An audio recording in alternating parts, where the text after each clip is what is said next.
iTiS World of Worship Fellowship. Today is the 15th day of January 2024. The first time we're meeting here on Zoom.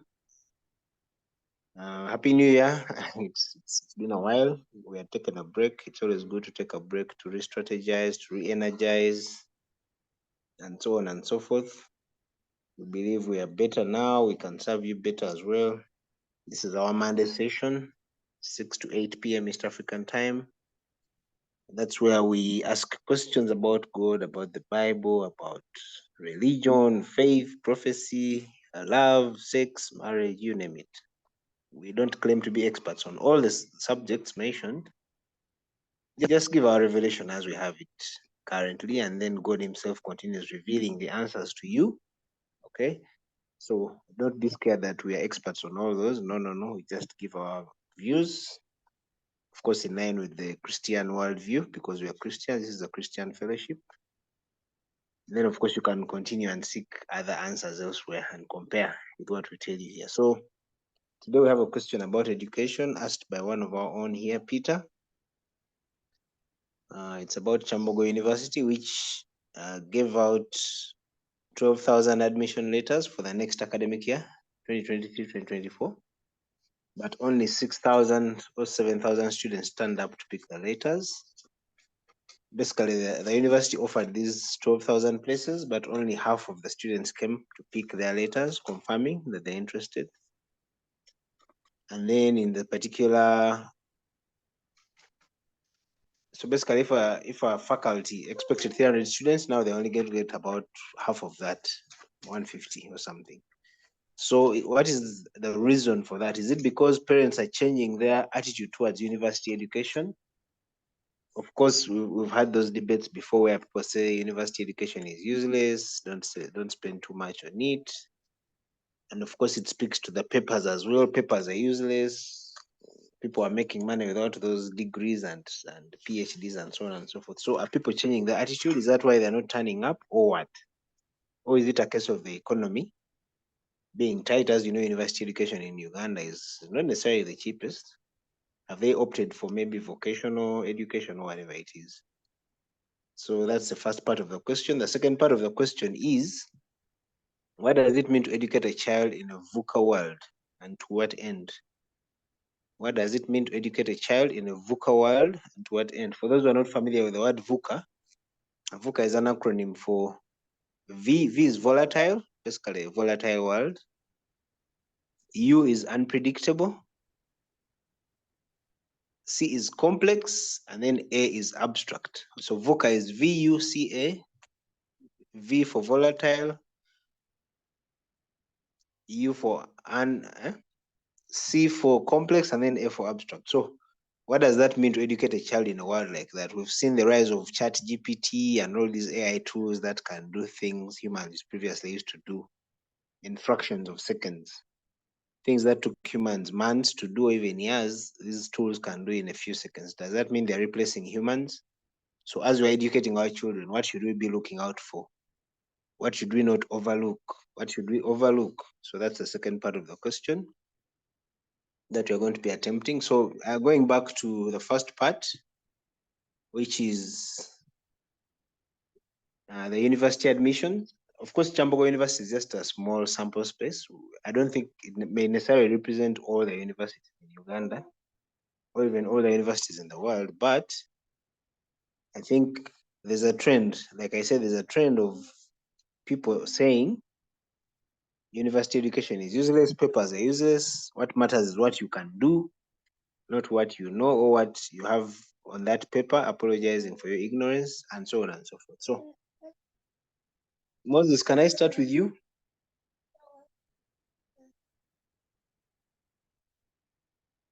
Moses, are you there? Hi, Jet.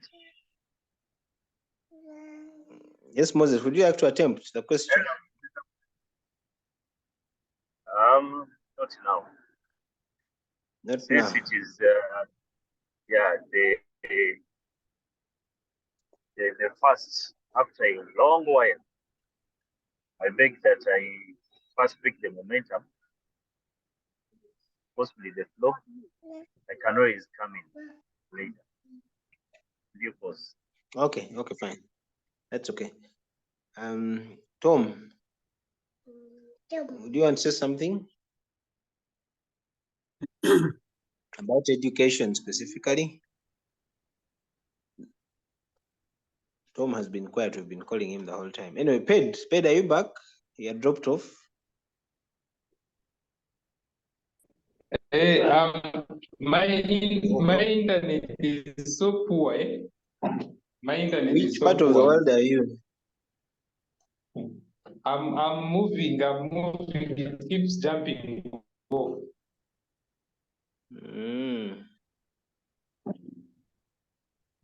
But we can hear you there. Can you speak? And maybe when you jump off, we'll move to the next person. I'm going to No, it is still bad. Okay.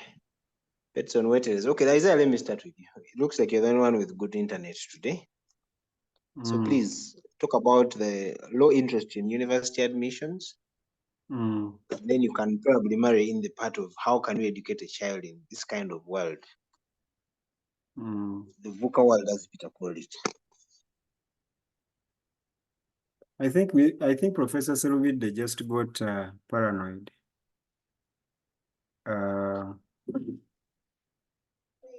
Because if they dished out 12,000 admission letters, and between 6 to 7 turned out, then there could be other factors to that. Those factors could include those who did not pick those admission letters had financial issues.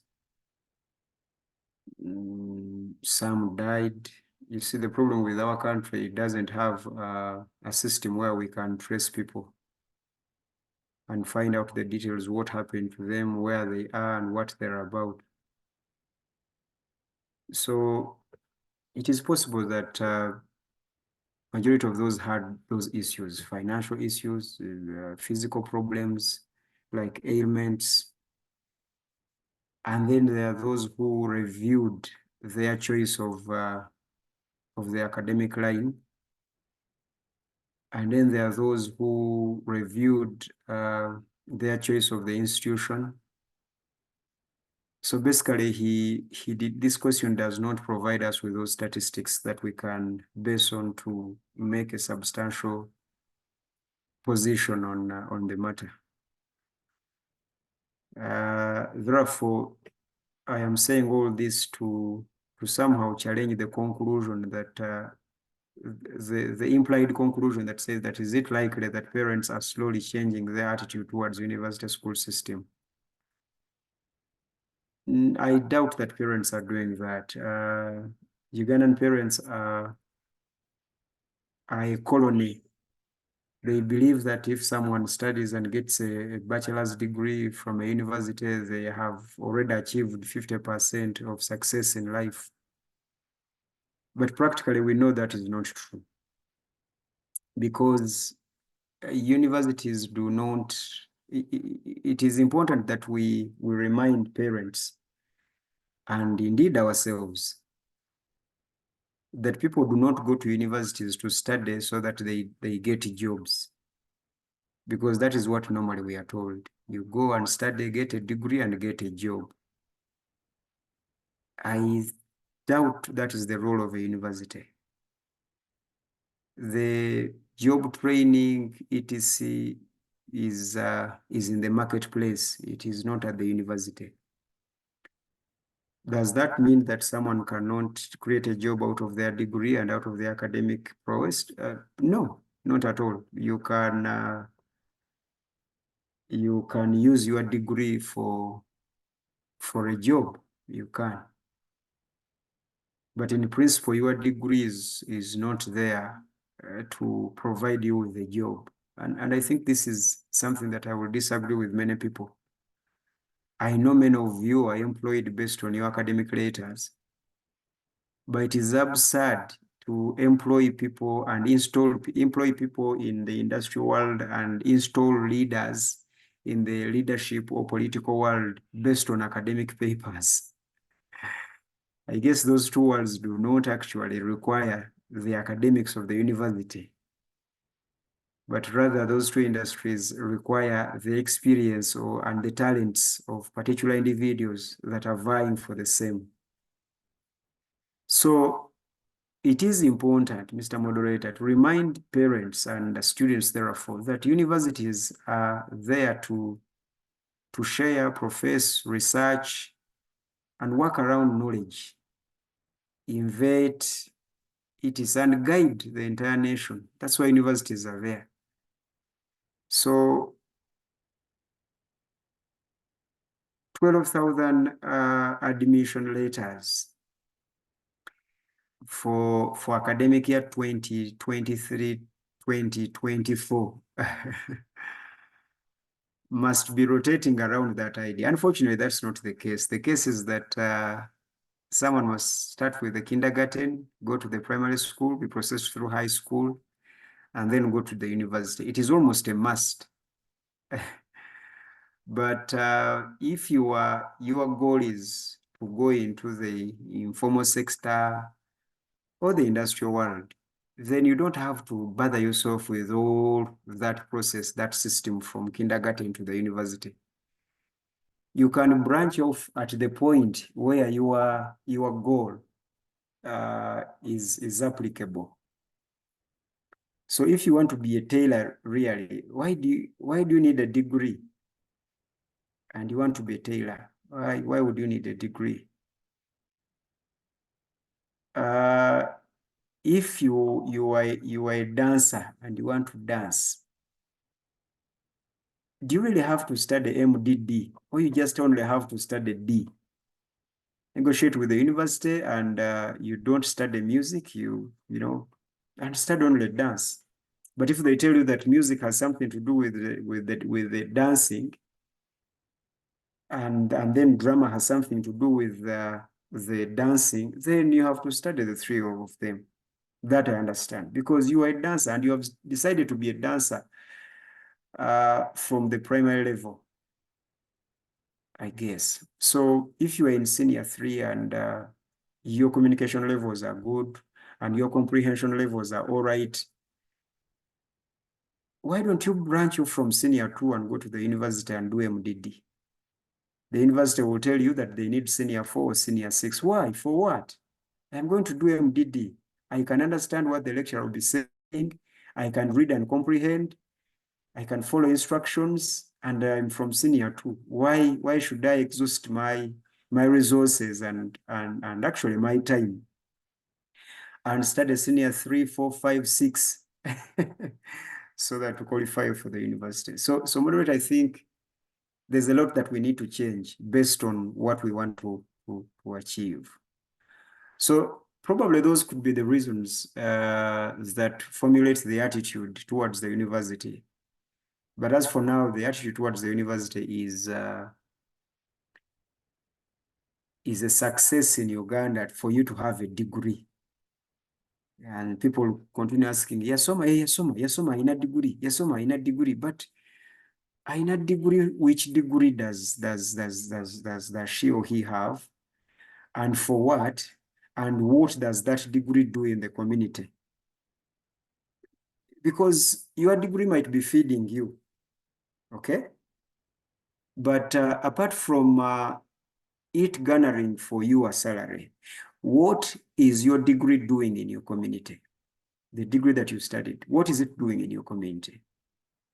I mean, beyond its commercial product, what is it doing? How has it affected your mindset and your attitude about life, etc.? That's what the university is about and for. So, moderator, for the second question, what does it now mean to educate a child in a VUCA world, and what end? Well, what it means now to educate a child in the VUCA world is it is for a lecturer or a teacher, wherever they are. They have to tighten their seatbelts and up their game, because VUCA is here to do away with the recycling of existing information. For you to qualify now as a teacher and to be a lecturer or a professor, you have to ensure that you are either telling us what isn't around and what we cannot access from any other place but from you, or you have the ability to challenge the existing information. That is what it means now to educate a child in a VUCA world. Because if I have my chat GPT and all other GPTs that I've heard of, and then I have my Google, and then I have my Google Scholar, and I can literally type in everything and find out what I want. If I fail to get it from Google, I can walk through any library and buy a book and read it. Why do I need to sit before you for 5 semesters if you are actually telling me what I can Google and find? So lecturers, teachers, and professors must have the ability to challenge the existing information and, of course, communicate something different or advance what we know and what we can access, advance it to another level through their explanations, through their interpretations, and through their sharing. If they can do that, then they are relevant. But if they cannot do that, then they are irrelevant. No one needs you. What we need, we just need data, a laptop or a phone, and then everyone will be educated. However, moderator, as I wind up, I would like to warn those who use ChatGPT and those who use Google and all other GPTs. I don't know the list. The list might be longer. That the reason as to why you need a teacher and a professor around you is that even for you to qualify to use Google, you need someone to help you understand how they use Google. Because there are many people who are reading books, yes, but have they ever taught how to read a book and understand it? Because you reading a book and finishing it does not mean that you have actually understood what the author intended you to understand. In most cases, people are victims and slaves to authors.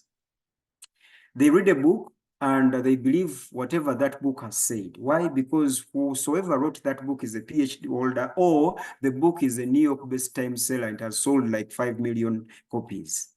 Therefore, whatever that book says, it is dogmatic and therefore doctrine, and they follow that religiously. So I guess, though we have this technology at our disposal, we still need some help. Helped by wise teachers, informed and educated fellows to help us understand, how do I use Google? Because these days I see people, when I'm teaching at the fellowship, when teachers are teaching in classrooms or lecture rooms, people are on their gadgets and they're typing in whatever the person says.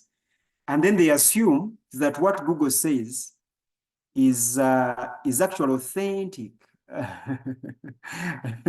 than what the teacher before them is teaching. But I like ChatGPT because it has a byline. It is in small letters, and that thing says that ChatGPT might sometimes get the information wrong. Has anyone ever seen that?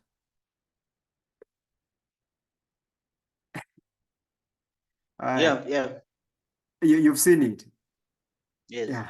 So because because of that byline, it is something many users of Google do not even mind looking at. But you see, for that matter, therefore, it is possible for you to be on Google watching a documentary, etc., and they're actually feeding you wrong information. But because it is Google, and you are not trained to use Google and internet, you take it for face value, and that becomes a doctrine for you, and then you follow that religiously, and then you come and start debating those who have the right information, and your rationale is that I got it from Google. You can't be wiser than Google. You are just only one person. Google knows more than you do, etc. So I think those are the challenges of educating a child in a VUCA world. And I think we still need teachers here, we still need lecturers here, we still need professors in place, because even what we have as an alternative needs training for you to use it ably and rightly. Thank you, moderator. Thank you. I hope, Peter, you're following. You're the person who asked this question. I hope you're following. Peterson keeps jumping on and off. The same applies to Moses. I don't know if Bob can talk. Bob, I hope you got the question. We're trying to answer a question about education. Chambogo University gave out 12,000 positions or places, but only half the students came to pick the admission letters. What does that mean? Is it an economic problem? Is it a case of parents rethinking education? Or is there another reason we're not thinking about? That was the first part. The second part is about how do we educate a child in the VUCA world? VUCA is VUCA, and it stands for V is for volatile, U is for uncertain, C is for complex, and then A is for abstract. Some people believe that is the world we currently live in. You can't predict it. Tools and machines and AI and robots are doing amazing things in fractions of seconds. Things that took humans years to do, these machines are doing in seconds. So as we educate our children, what should we focus on? What shouldn't we focus on? Okay, that's the question we're trying to answer. Bob, can you talk?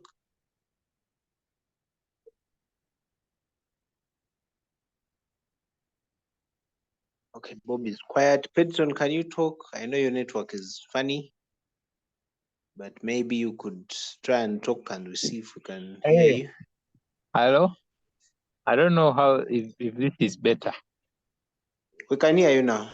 I know you're passionate Yeah. about this education topic. That's why I want you to bring you in. Hey, now,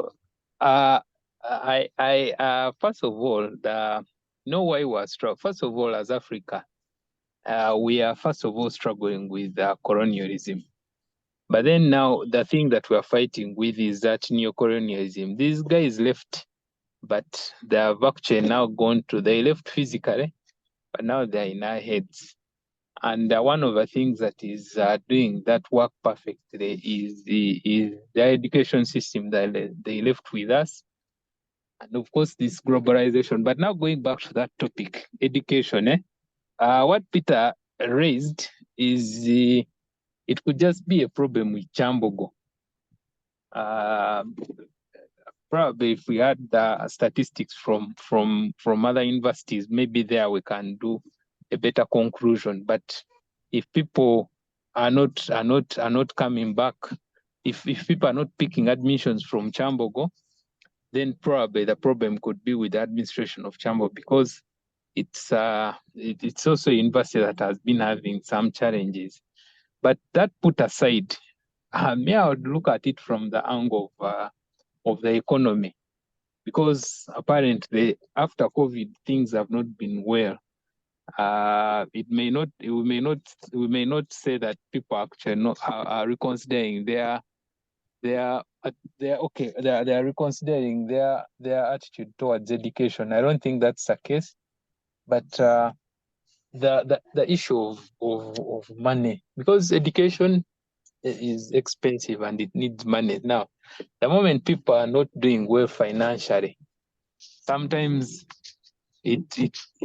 sometimes people may not actually go to what may opt out on school, and they opt to go for maybe diplomas or certificates which are cost friendly, or even they go to universities that probably are cheaper. So on that issue of why the drop, if the problem is not with the university, I would think the economy might be the problem for now.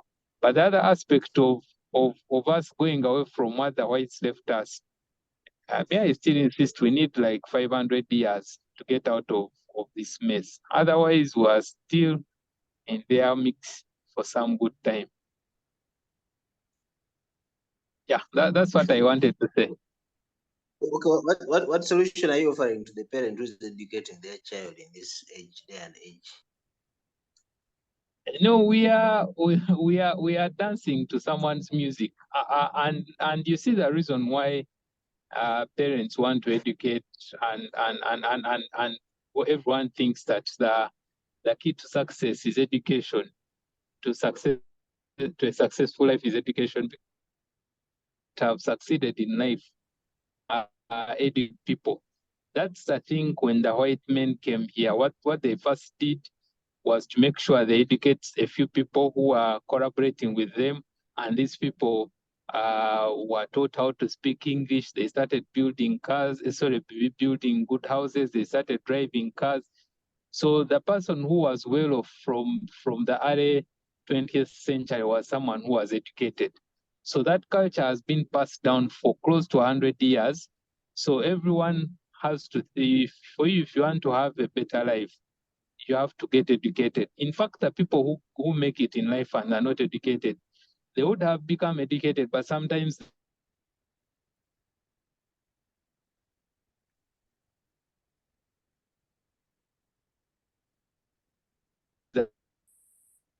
and end up making it in life. But when in case you have all the opportunities, 100% of Africans would want to first go through education, and we think that is a quick way to make it in life. And remember what Isaiah was saying. Yes, you may be fit, you may even be rich from your education, but then that's not helping society. But remember, that's what those white Europeans want from us. We have to remain at a certain level, and so that they can keep ruling us from where we are. Hello? Okay. Jet. Thanks, Ped. Uh, Thanks, Ped. You are putting it down to colonialism. I don't know when we shall unshackle ourselves from the colonialism you're talking about. This is the education As it's system. continuing even now so-called improved curriculums are from the same people, or at least they're the ones telling us what to change or when to change. So the 500 years might be 10,000 years. Okay, thank you, Ped. Let me move to Bob. Can you talk? Hello. Bob is quiet. Yes, Bob. Can you talk? Can you hear us? Hey, I'll talk briefly, make my submission briefly. Okay. Yeah, so I would like to also agree with Pedson and I think Isaiah was saying, I mean, poverty is part of it, people not being able to, for the first question, people not being able to pick those admission forms. I mean, poverty, and then people getting a different thinking of diverging, and then they go to, instead of going to the university, they go to do a short course somewhere because they've had a change of mind, but mostly it's because they cannot afford.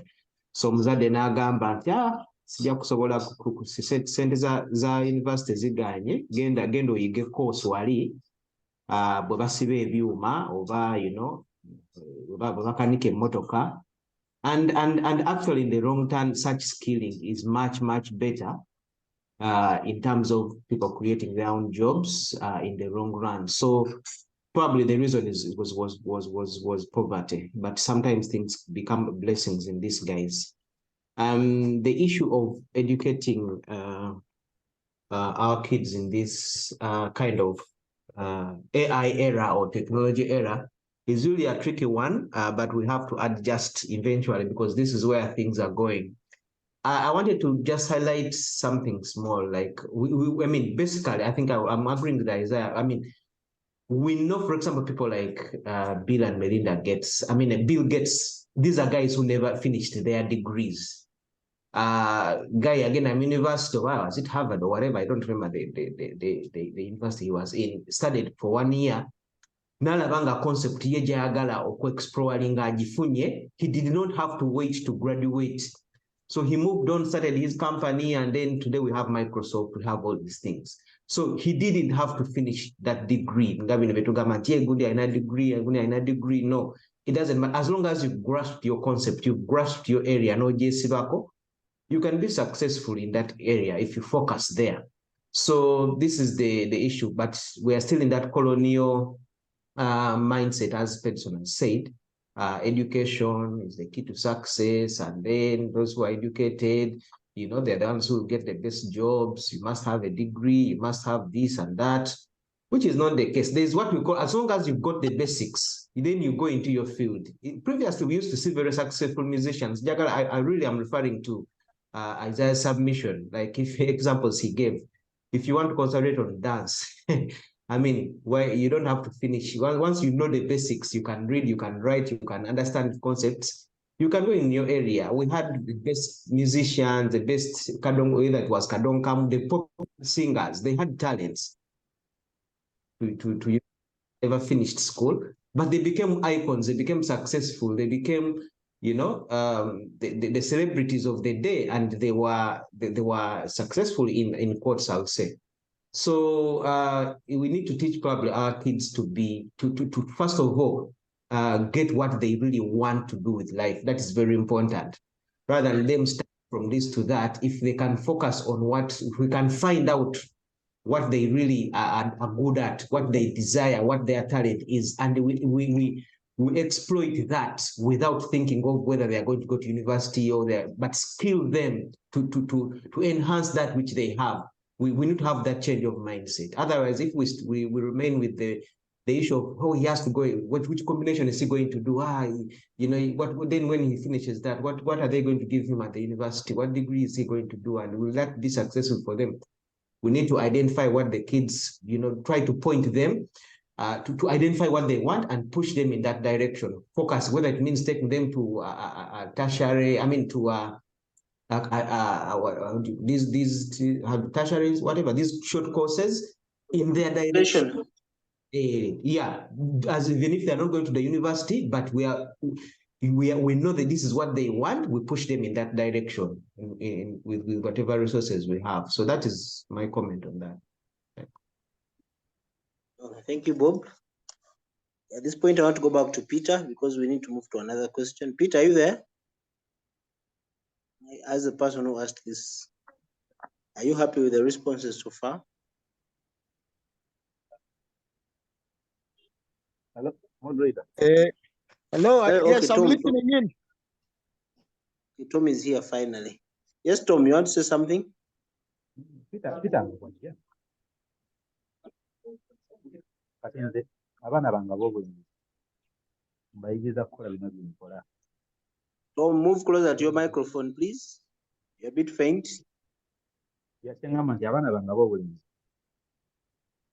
Am I clear there now? Yeah, better. Yeah, mbayigiriza kukola bino bye nkola. Sigenda kubawa certificate yonna ngayize. Ono yo asobola okukola bye nkola byonna. Ekyabulamu kiri kimu experience kubanga yababikolera emyaka mito. Kati Peter kyayita education Tom, I don't know that it's the headset you're using or what, but somehow you're so faint. Eh? Even me, I can't hear him. You're very faint. Headset ndo obuzibu ate saagala kuleeta nno. Kyembadde ngamba?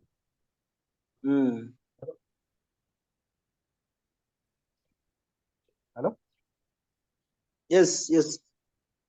Nti kyetuyita education kyeki mwana kufuna lupapula lwa university oba lwa tertiary kyetuyita education. Era abantu bameka abalina empapula ezo nga bye basomye tebigasa bulamu bwabwe. Abantu bameka abatalina empapula ezo naye nga bigasa obulamu bwabwe. Oba twagala kugamba nti yasomye ateekwa okusoma bamuwe omulimu. Me, I can't say. Yeah, we are really struggling to hear you, Tom.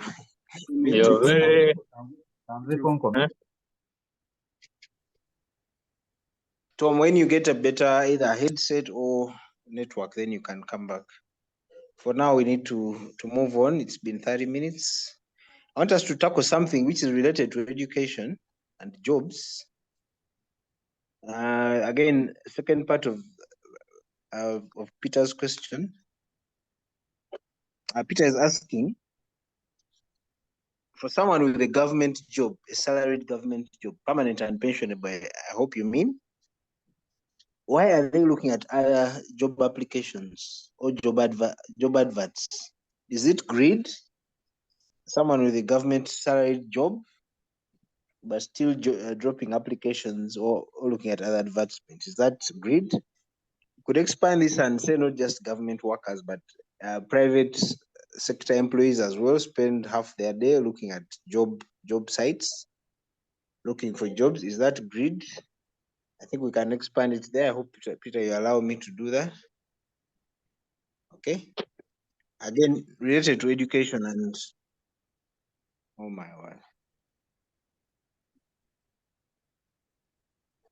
Okay, Isaiah, let me go first with you. Is it greed for you to have a job and continue looking out for another one or a better one?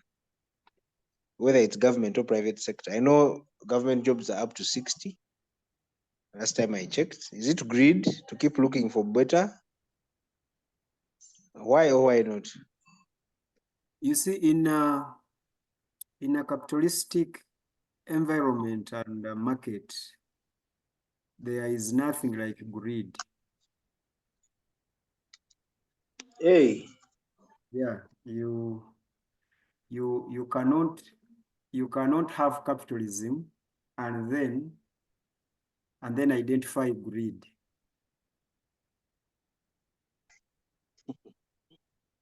What do you mean? Please explain. So, are you saying greed is part of capitalism? No, greed is not part of capitalism. Capitalism is greed itself. Capitalism is greed. I see. So in capitalism, what you call greed, what we the socialists call greed, capitalism calls it ambition.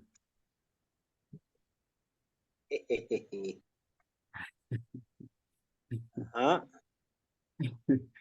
So if the context is capitalism, like within which we are, if the context is capitalism, then it is not greed for someone to have a job and then drop job applications on other job advertisements. So it's not greed if the context is capitalism. And it is rather ambition, because some people are paid 50M per month. But because they are paid 50M, the entitlement is 150M. So we just have to understand how the psychology of capitalism. The psychology of capitalism is that if you are paid 50M, in your being and life and understanding, you deserve 150. That is it. Secondly, capitalism is about not using money for you, but it is about collecting money and making sure that you gather as much money as you can. That's what capitalism is about. In capitalism, you don't gather what you need. No, you gather based on your wants and desires. So you gather everything. Isaiah, Yeah. you gather everything to yourself. Exactly. That is what capitalism is, gathering everything.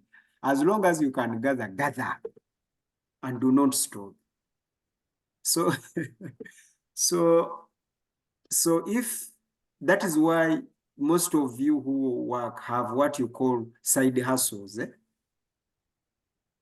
because you want a side hustle to take care of your electricity bill, a side hustle to take care of your airtime and data, take care of your rent, so that the entire salary that you get, you can gather and keep, buy a huge, then remove all its interior, refurbish it with a different interior, then throw it that all, then gather, buy. Because that's what capitalism is. It's essentially that. So if you are in that context, then really with one job you are joking. You need another job. You need another job. Not because this current job is not financing your bills, but you are not enough. Every time you go and meet your friends, they have bigger and better cars, they have bigger and better houses. So they do not inspire you to be happy with what you want. They actually inspire your sadness. Most of you visit your friends and go back home sad. Now you can imagine the resolutions that you make out of that sadness. So this is what happens. It is capitalism, and it is not greed. It is ambition. But if you ask It is me, the way the system works. yes. Mm. But if you ask me, a socialist and a Christian theologian, the answer is a straight one. You are just sick and greedy. You need help. Thank you, moderator. Let me ask though, there's something, I don't know that it's a foreign thing or it is there by default or by design. The thing for human beings to want more, to be more, to always want change, to always, is that a broken world thing, or it is just in us as humans? Because I think it's partly what feeds this greed that you call capitalism. What do you have to say? Yeah, from the Christian theology or worldview is that is brokenness. It is brokenness. It is brokenness. You see, the problem as to why human beings do not have enough, it is because they think enough is a quantification. They think enough is quantity. They think enough is how much.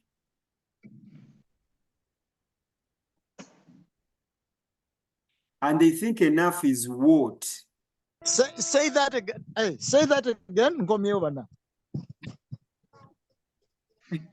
So that is the problem, Mr. Moderator. I don't know what Peter wants me to say again. Enough? Enough is?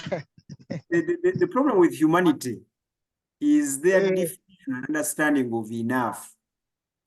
They assume that enough is quantity. They assume that enough is how much.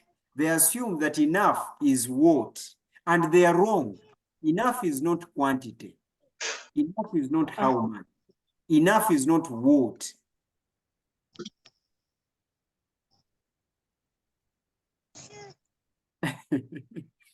Enough is who. Enough is a decision.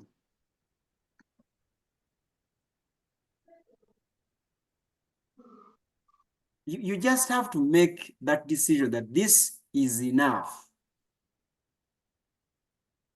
We all have tasted that tasty meal, eh? That is so tasty and so sweet. I hope I'm not alone, eh? And No, you're not. Ask Peter about that. And you keep eating and then your belly is full, but the mouth still wants, but the belly is full. Most people keep eating. But the reason of eating now is taste. And we usually say, engeri emmere gwe butali mwenke.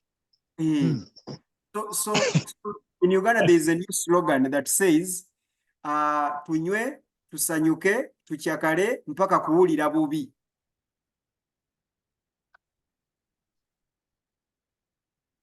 Now, I don't know whether I can translate that new slang on the street.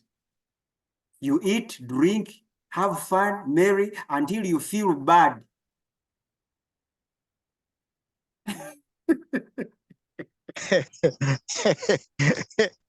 Namuchakale paka bw'owulira obubi. So this is the problem with humanity. They think it is only enough when you start hurting. But when you start hurting, hurt means that you have not made the decision, because no one can make that decision to feel pain. Gathering all those things around you until they start hurting you means that you have not made the decision, A, of what you want, B, of what you don't want,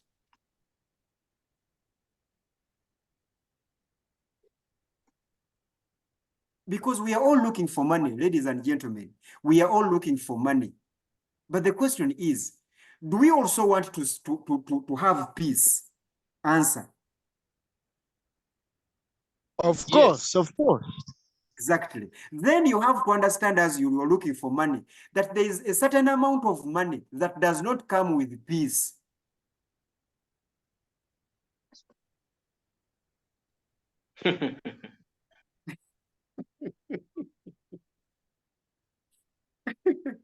So once you realize that, then you have now matured and grown to the level of understanding what you want and what you don't want. Because between what you want and what you don't want is enough.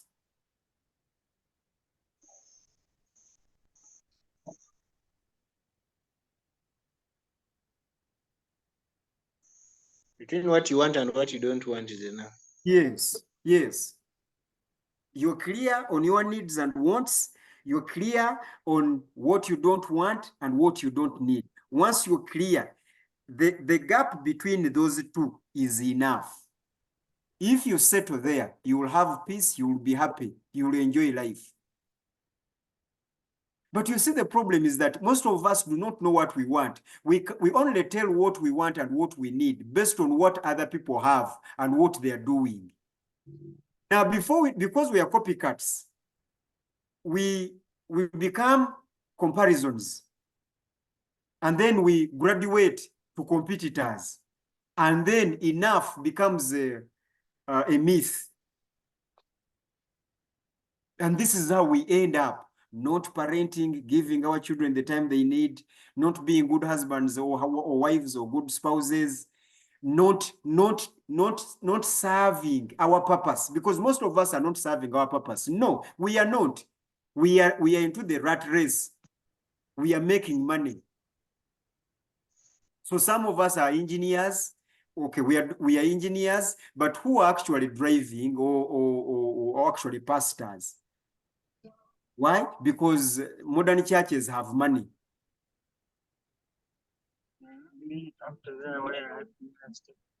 I'm going to say, Is Petson with us? Petson's microphone is on and is in another meeting. So that's how we fail even Let to me serve mute our him. purpose. And then we die with so much that we have gathered in this life, but very unhappy. The reasons why many rich people are not happy, it is because they don't have enough.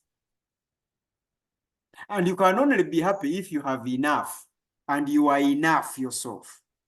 Because enough is who. And enough is a decision. Thank you, moderator. Enough is a decision. Okay, let me hear from the others.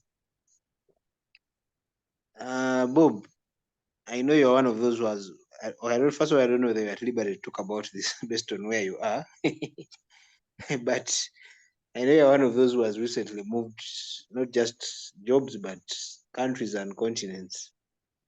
Is that a capitalism thing? Is it greed? Is it? I just want you to talk about this if you can.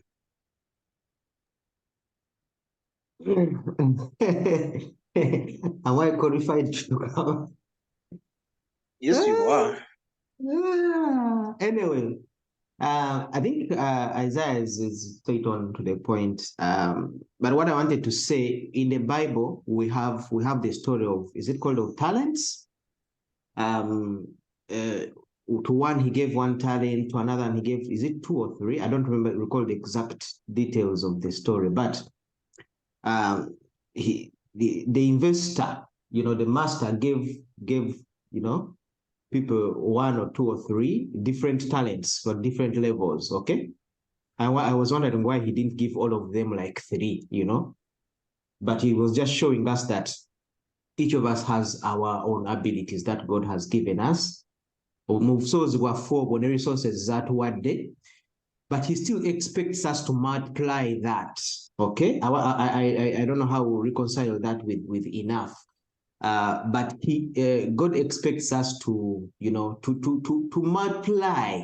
In the beginning, you remember when we read the creation story, mythology, go be fruitful and multiply, produce, make this land productive, So I think people searching for more again, is a definition of what Musumba said of what you define you are enough. But I wanted to bring up the concept that sometimes, we have this, again, natural kind of tendency to be able to add on to what we have, because it kind of comes from creation. Go, be fruitful and multiply. So if for example, I have this job and I want to add on another job, it may seem like, I just want to add more. And the other aspect is what drives us to that. Some people may be driven because if you want to help more people, then maybe you need to get more resources to be able to do that. And that may mean you have to expand your investment portfolio. But I think what is important is, even as you are on your way to expanding, your attitude with what you currently have should be enough. Should be like, yes, at the moment I'm having so much in my bank account, and that is enough for me. But I'm going to multiply it anyway, such that even if the multiplication, you don't have to kill someone to multiply it. You don't have to stress. Of course there will be some sacrifice, but the attitude should be, even with my current portfolio, I'm happy, and I'm good, but I'm gonna add anyway, So I don't know whether that makes sense to you guys. So why I've moved continents, because I felt that I needed to do a little more than what I was doing before. Maybe I wanted to do something for my family, and I felt that in my previous condition I couldn't do it. So I thought, oh, if I move to this place, then I'll be able to do ABC. Even for myself, to explore. It's when you travel, you get different experiences. Trust me, there are things that I can look at because I've been to this continent, I've been to UK, I've been to South Africa, I've been to this place. I have another whole view of the world because of my travel. So, and God has enabled me to do that. Yeah. So, but is that enough? Yes, it's enough for me. But I have this desire to say, okay, I can do a little more and probably be able to contribute more, and that drives me too. Yeah, so there's some sacrifices we make, where, you make sacrifice of family, but, you give it a timeline, and, if things work out this and that, maybe we'll be there and there. Everything we do is for a reason. So, yeah, that is my comment on that. I think the point is, whether you have much or you have little, it shouldn't change who you are. You shouldn't define yourself by that much or that little. Meaning, even if it's not bad to be ambitious, but getting more does not necessarily change who you are. Never mind that we're told money reveals who we really are.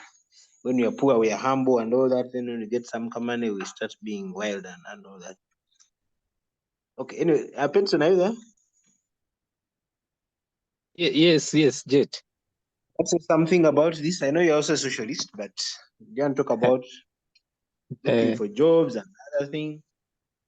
No, I think Bob and Isaiah have said it all. Just to add is we don't work for service. We work for money. So really, someone who is looking for money would always be out on the look. I feel so sad when I see medical doctors who are politicians, like this tall minister for ICT. You're sitting in the same house with Segirinya and debating on issues. It shows you that actually the work that we do is just for basically looking money. And most of us, I think a very big percentage of us are there to look for money. Is it you? Remember the post that you sent of the other civil servant who was it the one who was retiring? Remember the link that yeah, that's one in a million. But now on top of that, me, I wanted what Isaiah and I think Bob have said, the other pressures that we have is that the more our eyes see and the more our ears hear, the more we tend to think that what we have is actually not enough. In economics, if you the basic economics, it's all about consumption, investment, and government expenditure. Now, that consumption, individual consumption, for example, we're now consuming data, or you go and buy a pint, or you go and buy milk. That consumption is driven by artificial demand.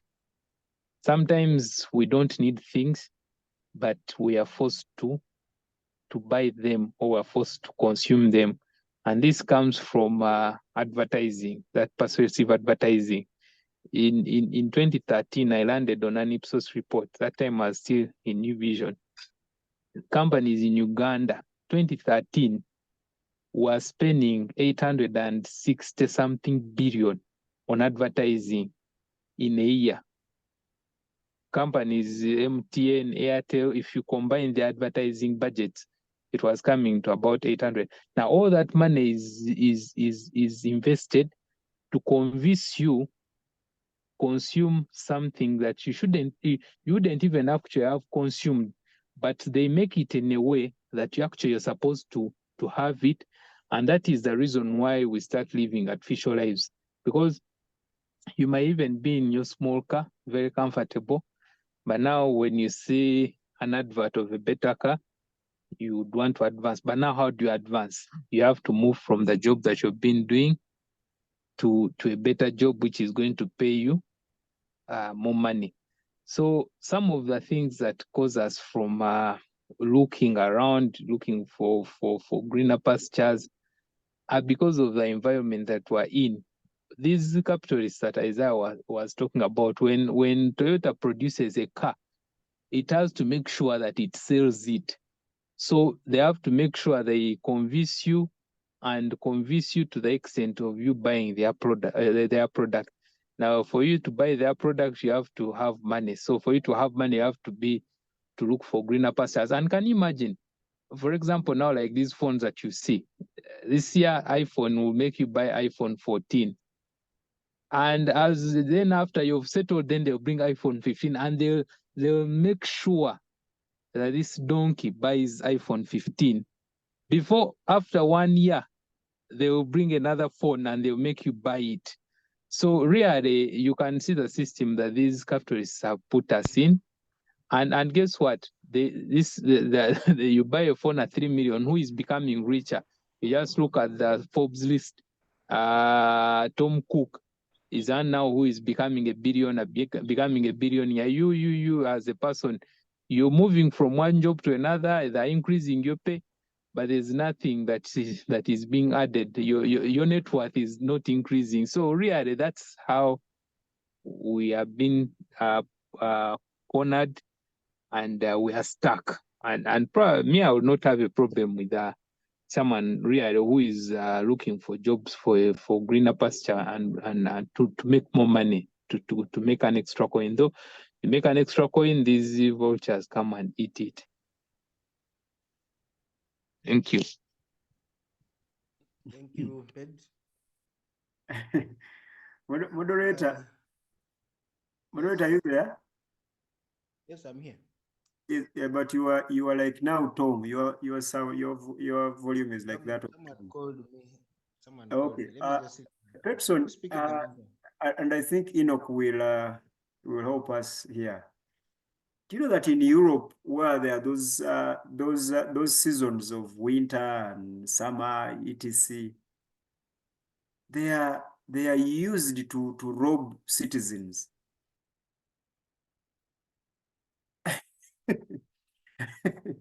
you have to shop for winter and then have to shop again for summer, as if it is the first summer. They don't let you put on the former clothes that you used. They will make sure you shop new ones. Yeah, even when you go to the shopping stores, you'll only find they've changed that only winter clothes being sold. Exactly. And they won't even let you put on what you shopped last season. If you insist, they will give you for free. They call it credit. To make sure that you have to pay for even what you have. So people are paying for what they have. And then they tell you, pack all that you bought last winter, send to Asia and Africa. Buy. The process they are creating is actually greed, really. So thank you. Okay, Moses, you Mr. want to say Moderator. something? Yes, Moses. Yeah. Just want to ask a question. Isaiah said that enough is the middle of want and need, what someone needs and wants. But I just want to. I was thinking about something. That's Funny. not what I said. Okay, but you gave it a certain definition. What I want to look at is the application of like enough. When is it applicable in the sports world? Because was it last year or a year before? Man U played against Liverpool. Liverpool hammered them 7. And I can tell you these guys, in the 90th minute, Liverpool was still pressing for more. Is that greed? Had they scored enough? Can we apply the concept in that aspect as well? And so is the case anyway in any of these, the rest of the sports. Personally, I want to go with the definition of how Bob explained it, using that analogy of the talents, the proverb that Jesus said or used. You are given one, you have to multiply them, and they become 2. Rather, one is 2. You are given 4 in that order. Sometimes what we consider enough may be relative. It may depend on the circumstances that are surrounding us, where we are staying. I stay in Kawanda, Matuga. What is enough here, or what can make me feel I have enough in Kawanda, Matuga, may not be the same if I happen to move to relocate to Muyenga or Kololo or to join Bob. If I'm driving a 2000 model car here in Uganda, it may not be what is enough in another environment. So it's the definition is a bit blurred. It's not clear, not real clear. I submit, Mr. Moderator. Okay. Isaiah, do you want to clarify on the definition, or at least what you meant? Jet. Moderator, is this the Moses in Sereko who lied to us some time ago at iTiS? Yes. Jet. What a description. I just wanted to be clear, but okay. He's the one. Okay, that's all right. Isaiah, before you come in, I wanted to give an example. This guy I think he's the second richest in the world, or among the top 3. Investing annual shares. I'm forgetting the guy's name. Not Bill Gates, Warren Buffett. Warren Buffett. Yes, Warren Buffett is a billionaire, is a whatever. But his story is saying that he still stays in a 3-bedroom apartment he bought with his wife, I think, in the early 60s or whatever, I mean, this is a guy who can probably afford to buy $1 million home, stay near the beach and all that. But his definition of enough has told him that a 3-bedroom apartment, So I want to go back to Or you were Illuminati, the devil refused him. Ah, The devil Okay. refused him like that. that is a Mr. That is a Mr. Little bit. Okay, anyway, I was just bringing that up as an example of how we can define our enough even when our ego or our resources are pushing us to actually can make us afford even more or more, but we can define our enough and say this can work for me, sure. I think the car he's driving is still, is just a basic car. So I mean, he can afford to have all these private jets and everything.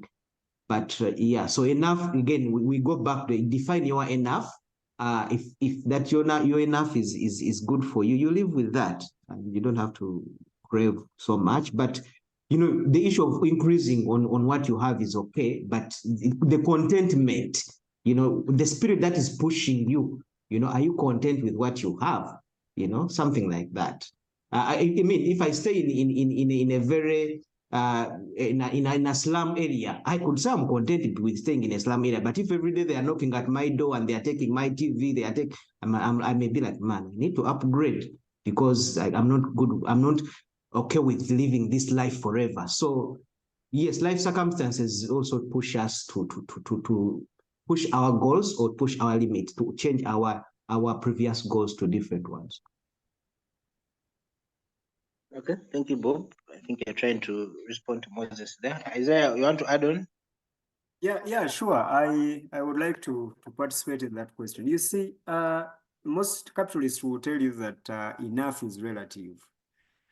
And here's the thing, enough is not relative. It is not. We are, just because we are different people does not mean that enough is relative. For instance,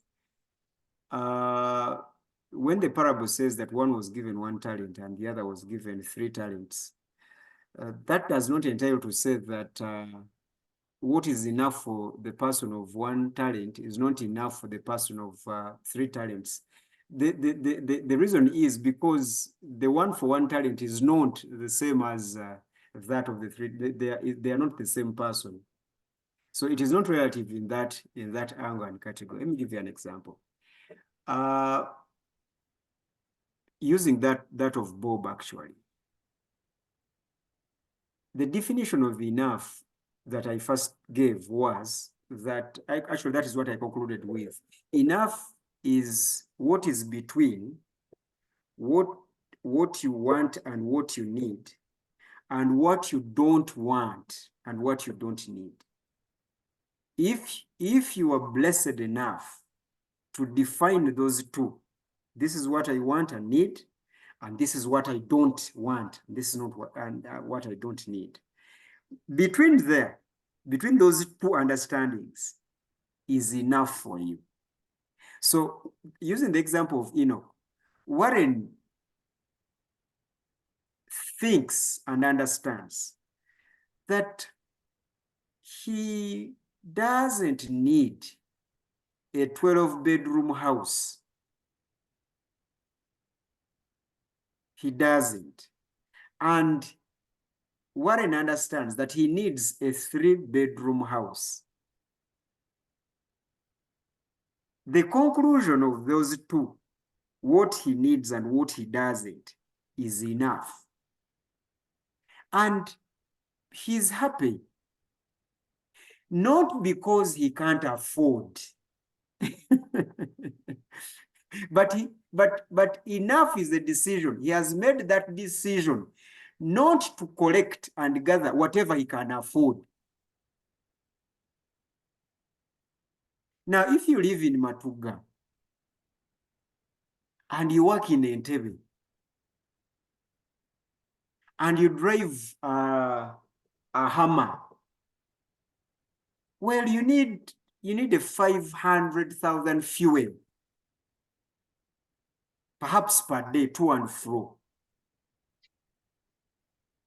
Maybe that's what you need. The question there is, what is it with the hammer from Matuga to Entebbe? Is there a certain steep in the manner of the road where only a hammer can pass, or even other It's vehicles. about comfort. Yeah? It's about comfort and safety. It's about comfort. Okay, now it's about comfort. Have And you presentability. and what? Presentability. Impression. Even business. Presentability to who? To you or to others? Potential customers. Now all that is the stupidity that makes people greedy.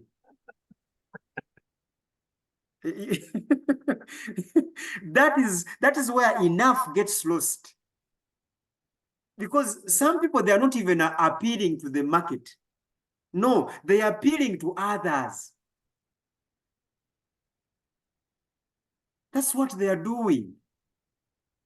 I normally tell people, I was talking to Peter and I told him that when you see people walking with these dogs on the street, pulling them, the idea is not making the dog walk. No, they just want to make sure that people see them with these dogs. Without the eyes of those, no one would like to walk with a healthy dog on the street without other people's eyes. So the same applies to our clothing. Yet you remember the other friend of ours who storms weddings. He dresses perfectly, waits when everyone has sat down, and then walks in for everyone to see how he has dressed.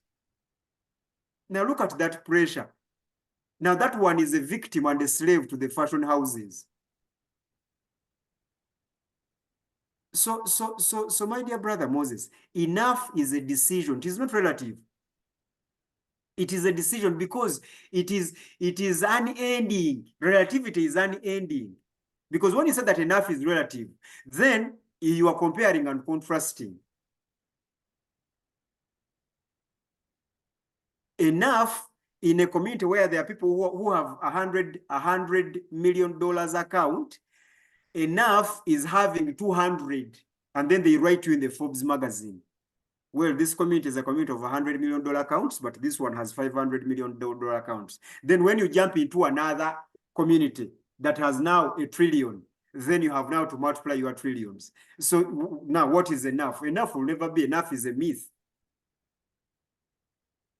But as Christians, we need to come to a point where we make that decision. And for us to make that decision of enough, we have to be clear on what we want and what we need, and what we don't want and what we don't need. Once we are clear about that, then the decision of enough can be made. Can be made. Thank you, sir. Okay. Thank you. Peterson has dropped off. Peter dropped off. But I think, yeah, we've done justice to that question.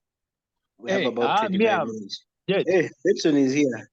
I'm here. And me may be the answer that I could give Moses, just adding on what the rest have said. Human beings always want. Okay, you know there are social classes that we create as human beings, and that's why even in marketing, these guys who do the marketing, they produce products for specific markets which have been segmented. And remember, this segmentation, by the way, is even sometimes psychological. For example, a Toyota guy would produce the same Toyota, then he would just brand it Lexus and charge it at a premium. And then the other one is branded Toyota and maybe charged charged ordinary. Now, for you when you're buying, because you want to be, you feel you're in that class, you'd prefer to buy a Lexus and leave the one with the Toyota with the Toyota Mark. But when you look at the engine and the performance and all that, you find that probably it's almost the same car. But because of what human beings, our perceptions towards life, towards our social, our environment where we live in, you feel that you need to drive a Lexus instead of what? Of a Toyota. And in fact, you even start convincing yourself, like what Moses was saying, that actually it's from my status as a lawyer, I need to put on a Marks and Spencer suit because of my position, or my position as a CEO. I need to drive a Lexus, not just an ordinary Toyota. And you're convinced that that becomes a need, not just a want. But remember, that is just in your head psychologically. And it just it just sits in and then becomes a want in the list of the things that you need. So really, that's me. That's what I just say. That's just artificially created.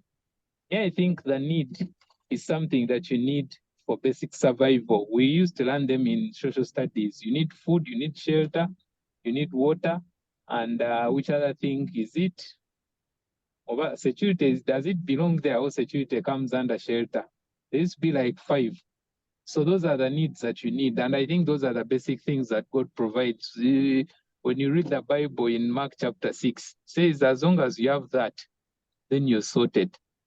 The rest, whatever adds on that, is just our greed and how we are being segmented by these capitalists. Yeah, thank you. Okay, thank you. I think we've done just the question. We have about 20 minutes. I don't know if we can take on another one. Does anybody here have a question, especially one which doesn't require a long response?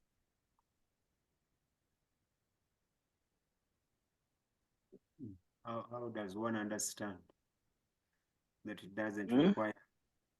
How does one not require a long response? There are some open-ended questions. Even you, the person asking, you would know. Okay. Anyway, maybe somebody should ask, and then we decide whether we can tackle it today or next time.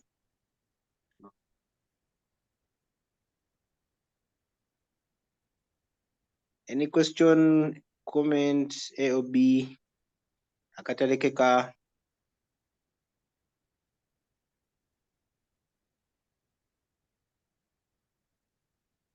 Okay, I guess there's nothing. Mr. Moderator, Yes, Moses. are we allowed to go back to what we have already discussed? Yeah. Since it's still There's something fresh, just. I don't know. Mm. Yeah, I don't know who submitted this on the education today and the path that we are taking. Remember, someone said that, okay, for him, he attributed it to colonialism. The reason why we are still doing education the way Yeah, we that do it. was Peterson. I think it was Peterson. And I think I have a different view from that one. The kind of path that you see as Ugandans taking, believing so much in degrees, everyone going for degrees and all that, I think seems to be exclusively for Ugandans. It's basically us. There are many other countries that were colonized by different countries as we know them, including our neighbors here, Kenya. The Muzungu, when he came here, he was very, very specific. He knew that a certain section of the population. Maybe also Nigeria, you find a taxi conductor as a master's. Oh, yeah. But no, what I'm trying to look at is these institutions, other institutions have, and they have established or they have maintained other tertiary institutions other than the universities. They have colleges, they have vocational schools that are still doing well, amazing stuff. If you looked at the products and the ranking of what is that catering institution called in Kenya? Utari? Utari, yes. It's still ranked highly world over. Look at their vocational institutions. They are still okay. Muzungu came here and established the same systems.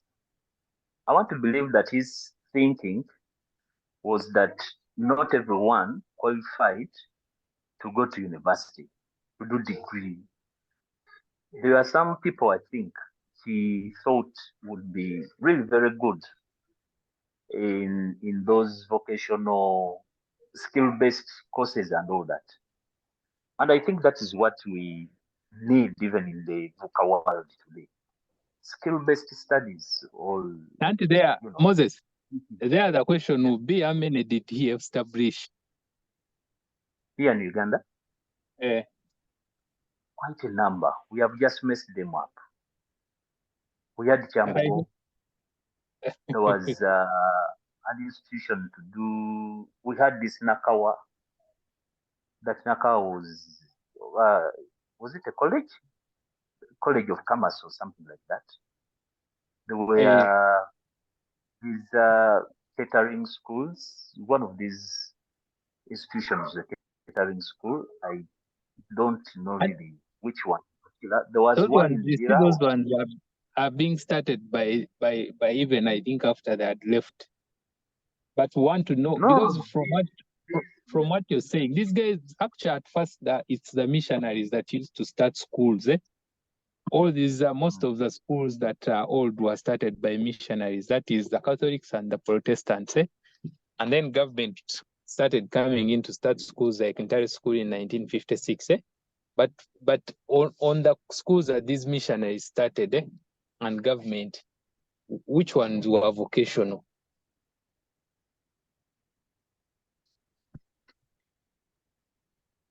You see, even these very schools that were started either by missionaries or government, they had a vocational bit of it. If you looked at the menu of the courses that most of these universities, rather the high schools were teaching, they had a huge component of vocational element. These days, government is just waking up to reintroduce them. Are they called the DITs, Directorate of Industrial Training or something like that? Where now students are encouraged to take on some vocational skills-based or practical courses alongside the other academic courses, the history, geography, and name them. So we're just going back to where we were and where we started. But because of our politics that we all know very well, things got messed up. And everyone started believing in degrees. You find someone who has gotten only one, what do they call it? When you get an E, principal pass at university, also going for a degree. I have an OB. An OB got, I think, one principal pass. It was an E, was doing PEM, but right now is a PhD holder. He went to Kampala International University, studied, got scholarships, blah, blah, blah, blah, blah, blah. And now he's a PhD holder. You look at the chap and how he delivers stuff, his thinking, his reasoning, they are all really wanting. So I think VUCA is just taking us back to where we were. There are courses that have just come because of innovation and development in technology, like computer science. I think Jet can really attest to this, that if you looked at the content of computer science, the content of software engineering, you don't really need someone to go to university to study some of these concepts. Because programming or computer engineering or networking or database management has nothing to do with the degrees that we study. It is an art. Just go and study this CCNA, study the database management system, Oracle, and what have you, and then you go and start doing the work. So VUCA, I'm happy that it is just taking us back to where we should have started from.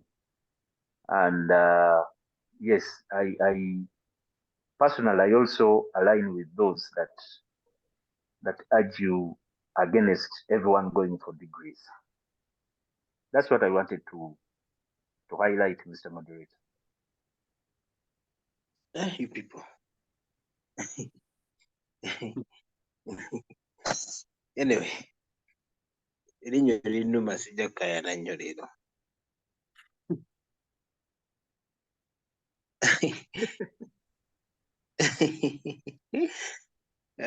Ani ayagala okwongerezaako as we finish? Tom, is your network better? I know you had a submission about the same earlier, about how you're teaching all your children the same stuff you're doing. What are your reasons for doing that? Are you giving them both your side of life and then their formal education, or they're just doing what you're doing? Yes, Ultimately, what do you want? Ultimately, what do you want to achieve? I give them both formal education and train them in what I do. Naye kyeneebuuza kiri kimu nti, because I don't believe abaana bange okunoonya emirimu baweebwe omusaala. I don't believe like that. Njagala abaana basobole okuba nga bwe bayize mu bulamu bwabwe kisobola okubayimirizaawo ne bwe baba nga tebaweereddwa mirimu walala wonna mu kitongole musaala. Era ndowooza nti kyenkola kituufu. Okuggyako obuzibu bw'ensanga bwa society neetoolodde, society erowooza nti omwana okuba nga asomye obulungi kwe kuba nga alina digiri. So nga bangi abalina digiri naye nga bye baasoma tebasobola kuyamba bulamu bwabwe. So nze bwentyo bwe ndowooza ssebo.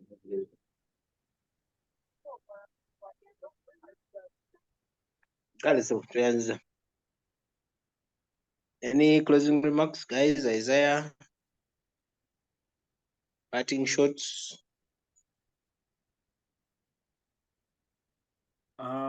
It is the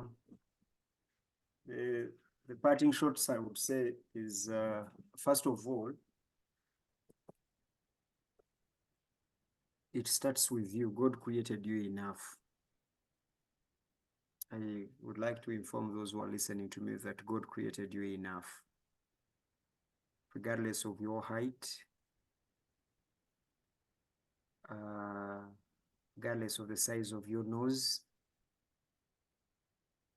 you can tune your weight, okay, to the weight that you want. But those things that cannot be fixed, like your height, the size of your nose, the color of your skin, I want you to always, and actually it's not me who wants you, but it's actually God. God wants you to appreciate yourself. You are enough. You are enough. I don't want to say that you are beautiful, and I don't want to tell you that you are handsome, because those things are not divine. Now that they have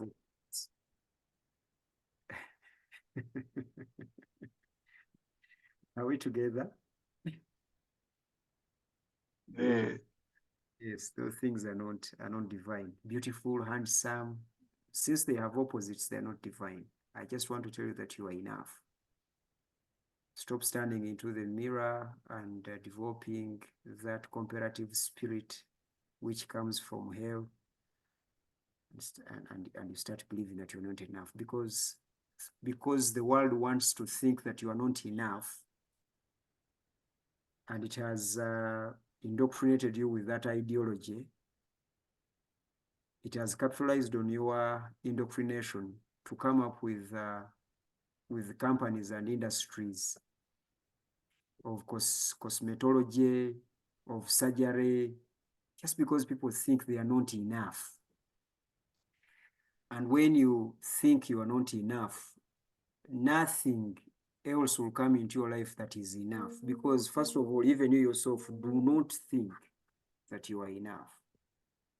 So nurture that attitude. Nurture that attitude. Nurture that attitude in what you eat. Know why you are eating it, because when you define what you need, then you will start eating nutrients instead of eating taste. Instead of eating taste and class. Now, you know why there's a KFC, don't we? A KFC is not, a KFC is not just food, it is a culture. It is a culture of those who have been told that they are different from other people, and therefore their chicken must be different from other people's chicken. So we no longer eat our local chicken, we want it KFC. Why? Because our local chicken is not enough. It's not enough. So I think today, the thing that I have gathered from today's fellowship, and that my take home is, I'm enough. I'm enough. The Bible says in Psalms that I am wonderfully and fearfully made. I am enough.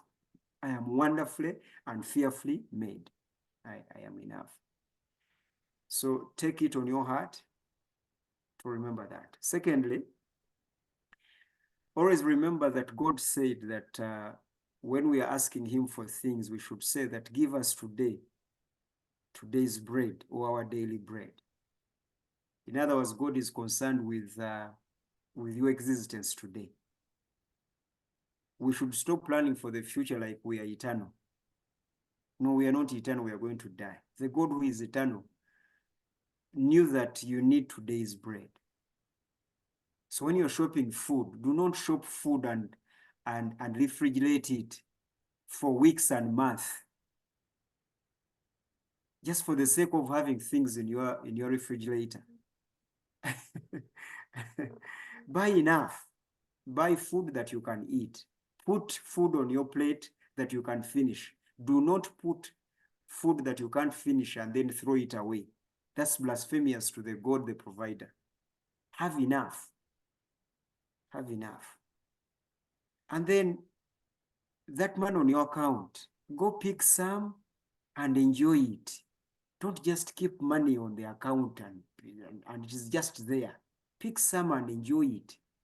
Throw some parties using your money. Throw some parties while you're still alive. Do not wait for us to throw your money to the funeral services and then we have a very big funeral service. Throw yourself a party. Enjoy it. Because that's how you're going to be happy. Be happy. Have joy. Believe God. Trust God. That everything will be enough. May God bless you. Amen. Amen. Thank you very much, gentlemen, for joining. Today we haven't had any ladies. Yeah, thank you very much for joining our first Q&A of 2024. We'll be back on Thursday with the politics and economics, and then on Saturday with our topical discussion. We introduced a third Zoom session for Saturday, 4 to 6 p.m. East African time, and we'll be sharing the details of that during the course of the week. So thank you very much. May God bless. Till we meet again. Bye-bye. Bye.